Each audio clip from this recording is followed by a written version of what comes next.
Olá a todos. Essa gravação se refere à nossa revisão de física do primeiro semestre. Então, nós vimos na nossa revisão de física que nós começamos a falar numa parte da física que eu denominei como sendo dinâmica 2. E nessa parte da física, nós já sabíamos as leis de Newton e nós começamos a falar de alguns outros conceitos. O primeiro conceito que nós falamos foi o conceito de impulso, representado pela letra I. E o impulso nada mais era do que uma força aplicada durante um certo intervalo de tempo em um objeto. Então, toda vez que eu aplicava uma força, essa força ela tem uma ação num outro corpo durante um certo tempo, por mais curto que ele seja. Força é uma grandeza vetorial. Tempo é uma grandeza escalar, um produto de um escalar por um vetor me dá como resposta um vetor, então impulso era uma grandeza física do tipo vetorial, com módulo, direção e sentido. A unidade do impulso no sistema internacional seria a unidade da força, Newton, vezes a unidade de tempo, segundos. Então, impulso era dado em Newton vezes segundo. O que mais nós falamos no início do nosso semestre? De uma outra grandeza física chamada quantidade de movimento. E a grandeza física chamada quantidade de movimento, nós representávamos também pela letra Q maiúscula. Quantidade de movimento de um corpo foi definida por Newton como sendo o produto da massa pela velocidade. E o que mais Newton disse em relação à quantidade de movimento? Que a quantidade de movimento poderia sofrer uma variação sempre que houvesse variação de velocidade. E para que haja variação de velocidade, o corpo precisa receber um impulso. Então, Newton definiu uma relação entre impulso e variação da quantidade de movimento. Isto é, sempre que eu produzo um impulso num corpo, eu modifico a quantidade de movimento deste corpo, modificando principalmente as características da sua velocidade, seja ela em módulo, direção ou sentido. Como velocidade é uma grandeza física vetorial, variação de velocidade também vai ser uma grandeza vetorial. Portanto, variação na quantidade de movimento ou quantidade de movimento também é uma grandeza física vetorial. Quantidade de movimento tem como unidade de medida a mesma unidade do impulso. Isso quer dizer que quantidade de movimento tem como unidade de medida Newton vezes segundo. Se nós quisermos, nós podemos escrever de uma outra maneira, Newton vezes segundo, que é partindo do próprio conceito aqui de quantidade de movimento. Isso é, a unidade de massa é quilogramas, a unidade de velocidade é metros por segundo, e quilograma vezes metros por segundo é o mesmo que Newton vezes segundo. E nós falamos sobre isso no ano passado e fizemos alguns exercícios sobre isso. O que mais nós vimos ainda? Nós vimos a seguinte situação. Quando um corpo não recebia impulso, isto é, quando o impulso era zero, isso significava que esse corpo não estava sujeito à ação de forças externas. Se um corpo não está sujeito à variação de forças externas, isso significa que a variação da quantidade de movimento foi zero, o que significa que a quantidade de movimento é uma grandeza física que se conserva. E aí nós começamos a trabalhar com o conceito de conservação da quantidade de movimento. Lembrando que essa grandeza é uma grandeza física do tipo vetorial. E aí nós analisamos algumas situações onde a quantidade de movimento se conservava. Lembrando que variação da quantidade de movimento seria a quantidade de movimento final menos a quantidade de movimento inicial. Lembrando que isso tudo são vetores. Em que algumas situações eu escrevia como a quantidade de movimento antes de um evento acontecer tinha que ser igual à quantidade, ali eu coloquei um sinal de igual onde era menos, né? Isso é o mesmo que dizer que a quantidade de movimento antes de um evento acontecer era igual à quantidade de movimento depois que o evento aconteceu, transformando o que era inicial em antes e final em depois, eu simplesmente levei um termo para o outro lado da minha igualdade. E aí nós analisamos algumas situações que eram aquelas onde nós tínhamos uma arma e dentro dessa arma existia um projétil. Quantidade de movimento antes do disparo era 0, porque os dois estavam em repouso. Depois do movimento, o que nós tínhamos? Nós tínhamos o projétil se deslocando com uma velocidade v para frente e nós tínhamos a arma se deslocando com uma velocidade v' para trás.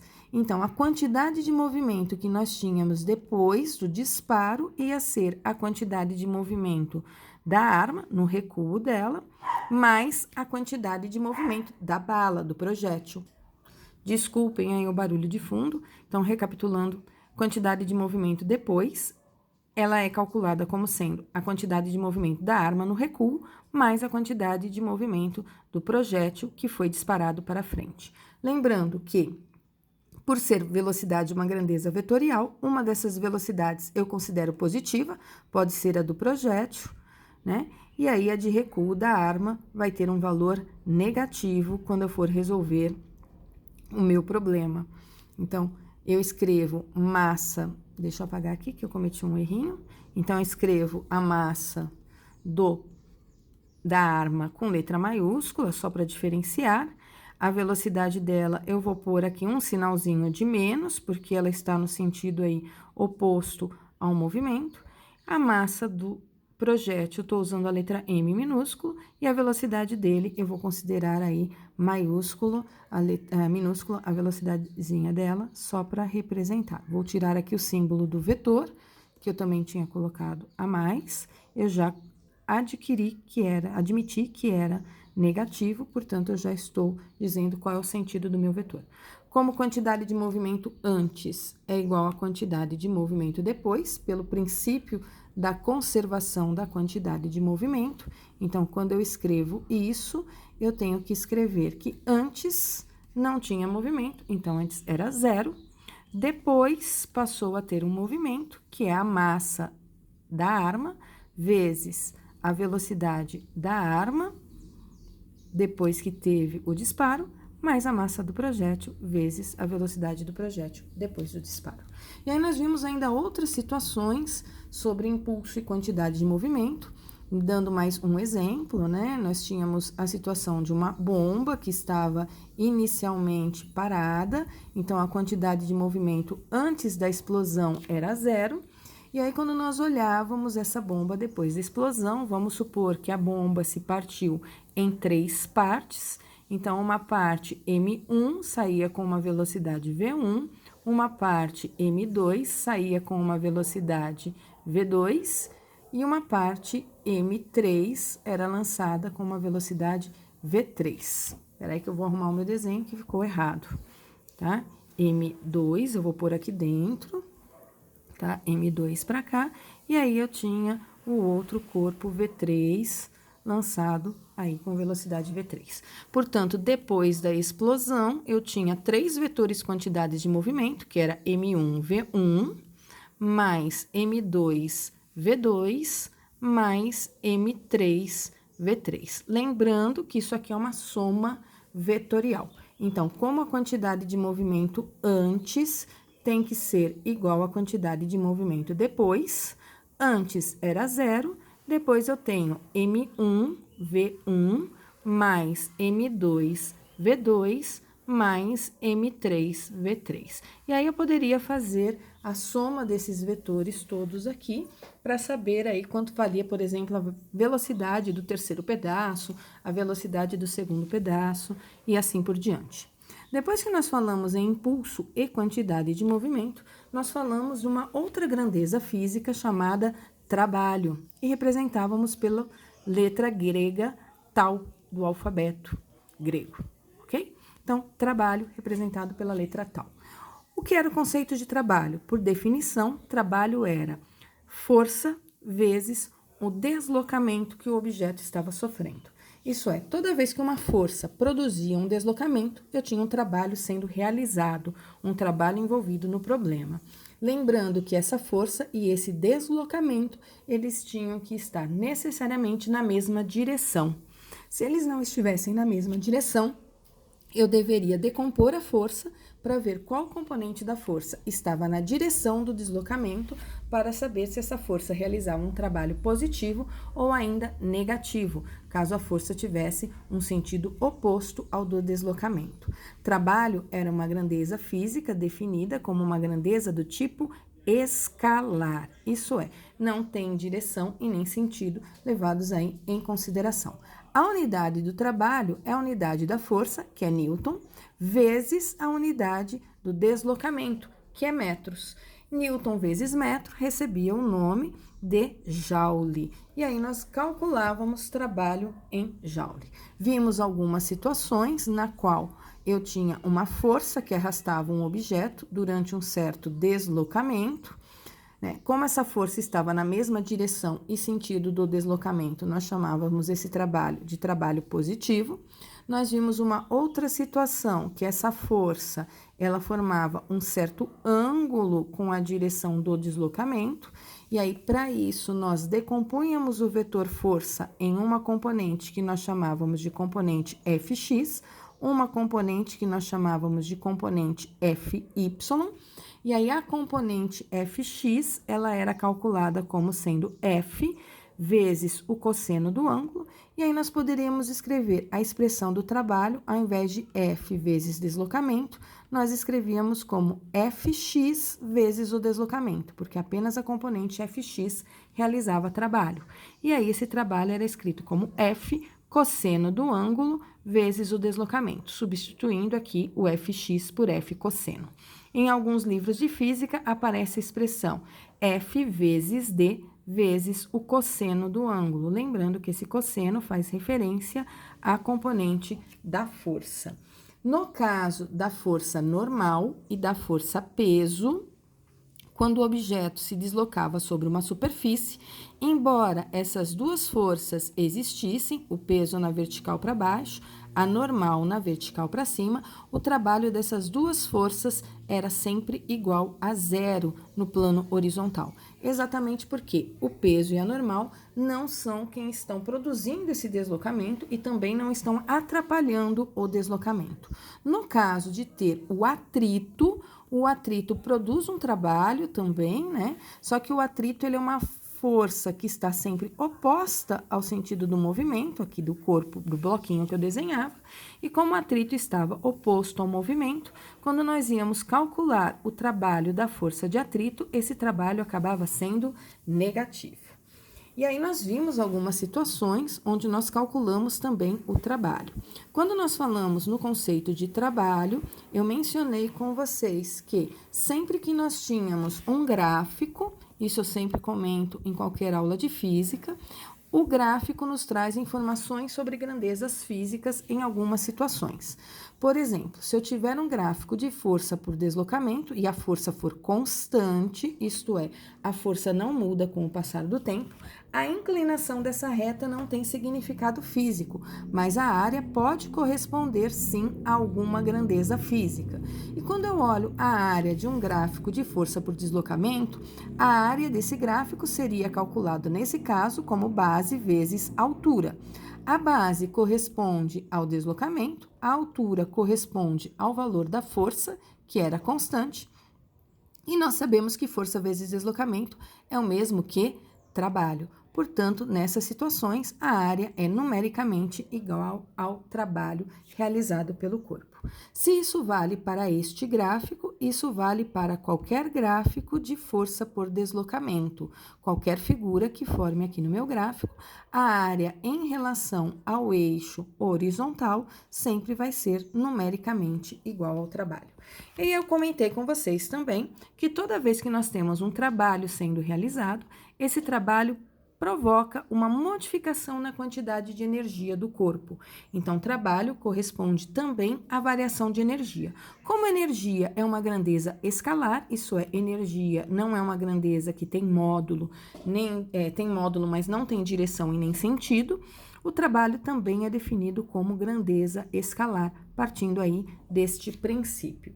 E aí, quando nós definimos trabalho como sendo variação de energia, nós definimos 3 tipos de energia. A energia do tipo cinética, que é aquela na qual nós temos observado apenas o movimento. nós falamos também da energia potencial, e aí no caso da energia potencial, nós dividimos essa energia potencial em duas categorias. Ela era potencial do tipo gravitacional ou ainda ela era potencial do tipo elástica. E nós falamos nesses três tipos de energia cinética, potencial gravitacional e potencial elástica. Também poderíamos ter falado da potencial elétrica, mas isso deve ter sido falado ou abordado com vocês em alguma disciplina do técnico. Quando eu falei em energia cinética, vamos lembrar o que era a energia cinética. Eu parti de uma expressão para energia cinética, que era trabalho igual a força vezes deslocamento. Lembrando que, se trabalho é igual a variação de energia, eu poderia escrever, portanto, que variação de energia também pode ser calculada como força vezes deslocamento.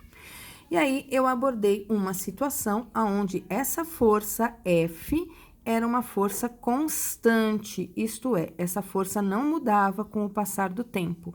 Existia, nessas situações, uma aceleração constante. Nesses casos, eu podia trocar esse F que aparecia na minha expressão por massa vezes aceleração.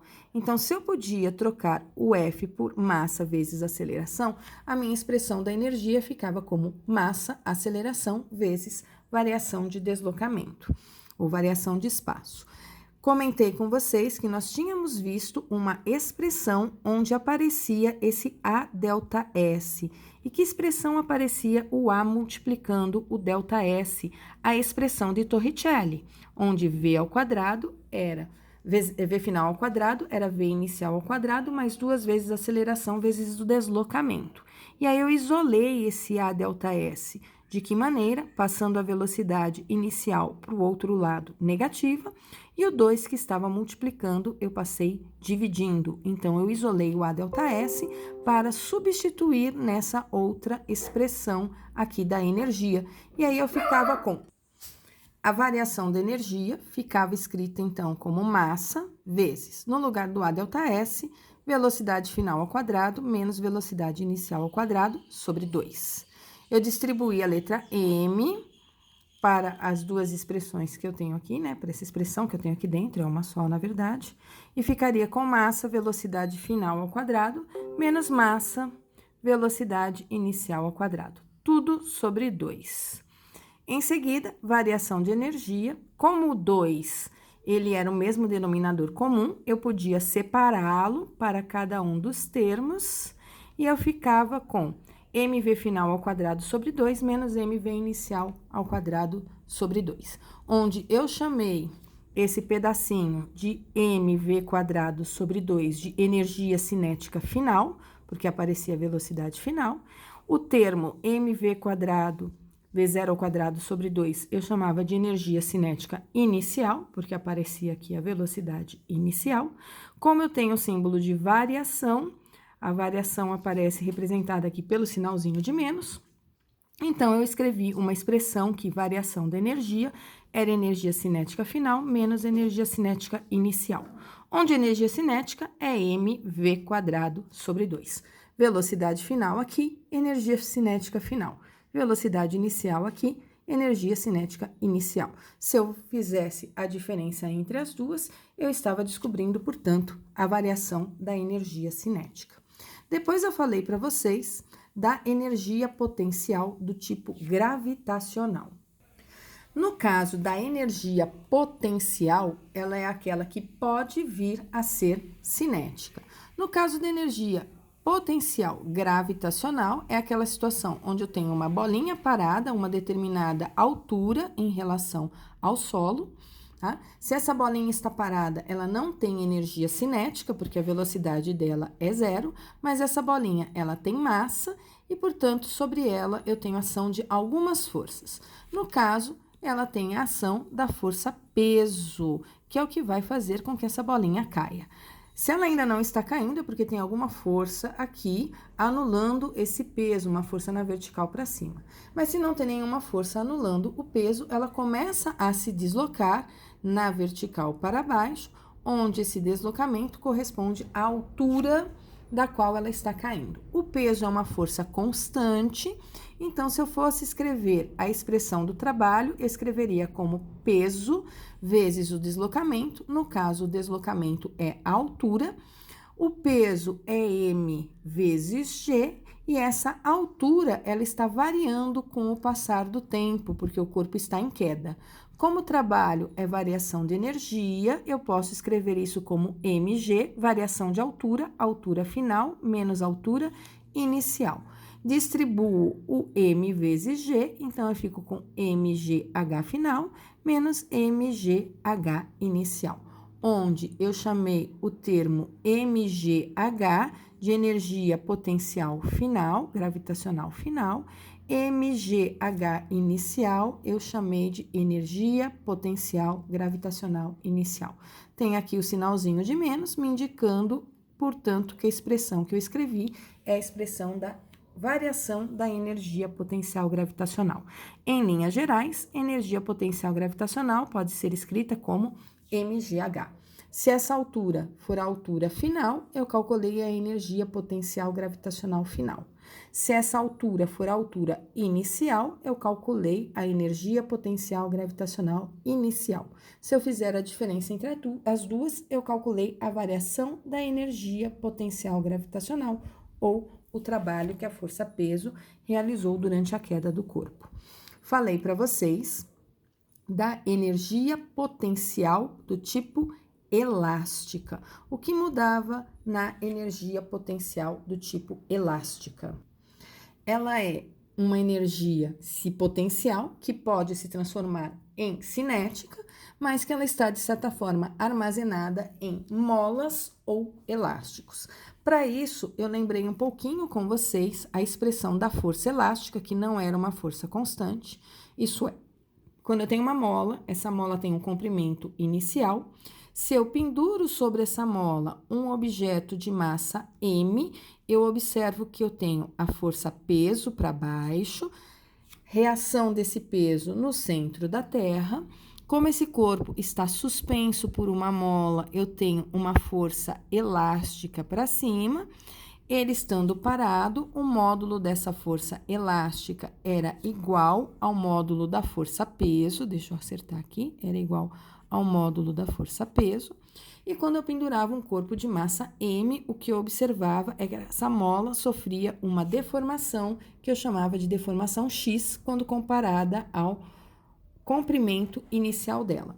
Se eu pendurasse um objeto nessa mola com o dobro da massa, o que eu observava, se eu tivesse o dobro da força peso, eu ia observar o dobro da deformação. Se eu pendurasse um objeto na mola com o triplo da massa, eu observava que eu ia ter o triplo da deformação. O que significava que essa força elástica modificava-se à medida que eu estava modificando a massa, ou melhor, o peso que eu estava pendurando. Se eu fosse fazer um gráfico da força elástica pela deformação da mola, o que eu sabia? Quando eu não tinha objeto nenhum pendurado, eu não tinha força elástica, que é a primeira situação, eu não tenho objeto nenhum pendurado, não tenho força elástica e também não tenho deformação. À medida que eu penduro objetos, eu sei que a força elástica está se modificando e está deformando cada vez mais a mola. E aí, eu tinha um gráfico que era uma reta crescente, onde a deformação era proporcional ao peso. Quanto maior o peso, maior a deformação. Num gráfico deste tipo, eu tiro duas informações. Primeira informação que eu podia tirar, relacionada à inclinação da reta. Inclinação da reta, matematicamente falando, é tangente. Tangente é cateto oposto sobre cateto adjacente. No caso do nosso gráfico, o cateto oposto corresponde à força elástica e o cateto adjacente corresponde à variação do comprimento da mola, a deformação dela. Portanto, a tangente desse gráfico, a inclinação, ela é a força elástica sobre a deformação. Como eu tenho sempre uma inclinação constante para cada mola, nós dizíamos, portanto, que a inclinação dessa reta correspondia à constante elástica da mola. Cada mola possuía uma inclinação para essa reta que era diferente. Isso é, quanto mais rígida a mola, dependendo da espiral, dependendo do material, eu tinha inclinações diferentes, isto é, deformações diferentes, tá? Para cada uma delas, portanto, uma constante diferente. E aí a gente escreveu que força elástica sobre deformação era constante. Essa força elástica poderia ser escrita como constante elástica da mola vezes deformação, conhecido como a lei proposta por Robert Hooke, aquele mesmo do livro que nós lemos sobre Isaac Newton e sua maçã. Para que eu precisava disso daí, né? Para que eu precisava dessas informações todas aí, lembrar disso para falar de variação de energia ou para definir a expressão da energia potencial elástica? Ficou aqui uma bolinha. Vamos imaginar que eu tenha uma bolinha presa até a uma mola, tá? Quando essa bolinha comprime a mola, ao comprimir a mola, ela está armazenando uma certa quantidade de energia potencial elástica. Quando eu solto, eu sei que essa energia potencial elástica se transforma em energia cinética. O que nós sabemos que o gráfico da força elástica pela deformação da mola é algo deste tipo, isto é, uma reta inclinada. Nós sabemos também que, por ser um gráfico de força por deslocamento, deformação, a área desse gráfico ela é numericamente igual ao trabalho. Portanto, a área desse gráfico corresponde à variação de energia. E nós vamos chamar essa variação de energia potencial do tipo elástica. A área desse gráfico, ela corresponde à área de um triângulo, que é base vezes altura, dividido por 2. A base corresponde à deformação, que é o meu x. A altura corresponde ao valor que eu tenho determinado para a força elástica. Então, base vezes altura dividido por 2. Mas eu acabei de mostrar para vocês que força elástica não era constante e que a expressão da força elástica era K vezes X.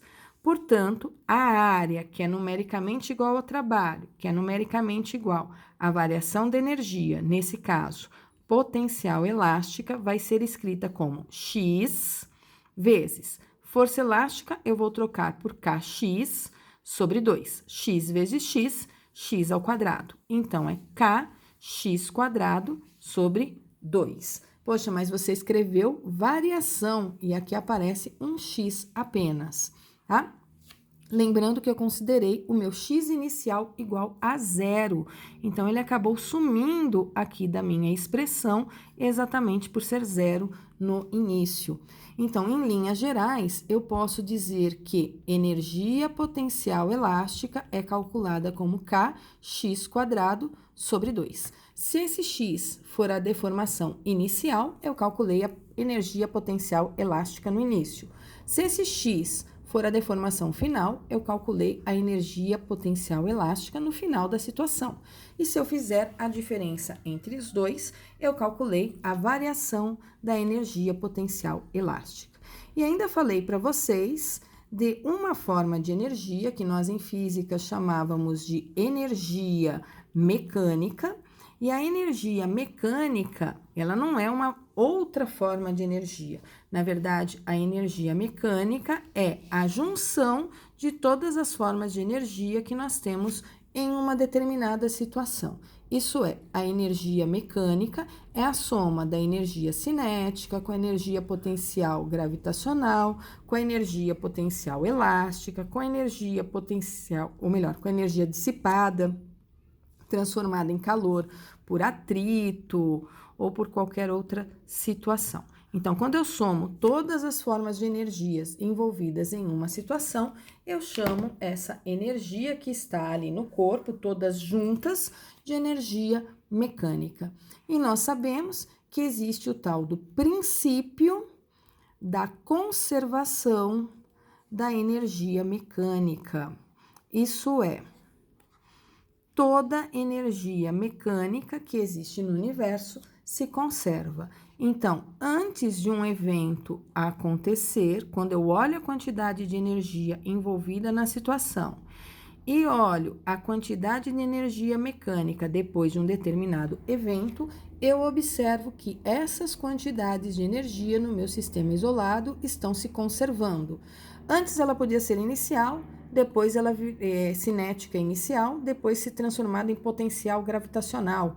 Ela poderia ser potencial gravitacional no início, virado energia cinética e energia térmica depois. A quantidade de energia antes é sempre igual a depois. Isso é quantidade numérica, não significa que eu esteja falando sempre da conservação da forma dessa unidade de energia. Eu não disse que energia cinética antes era igual a energia cinética depois. Eu só disse que as quantidades, se eu somar tudo que eu tinha antes com tudo que eu tenho depois, ok? Energia na forma de calor. Se eu somar com tudo que eu tenho depois, essas quantidades, quando somadas, permanecem iguais, ok? Com isso, eu encerro aqui a minha primeira parte da aula de revisão.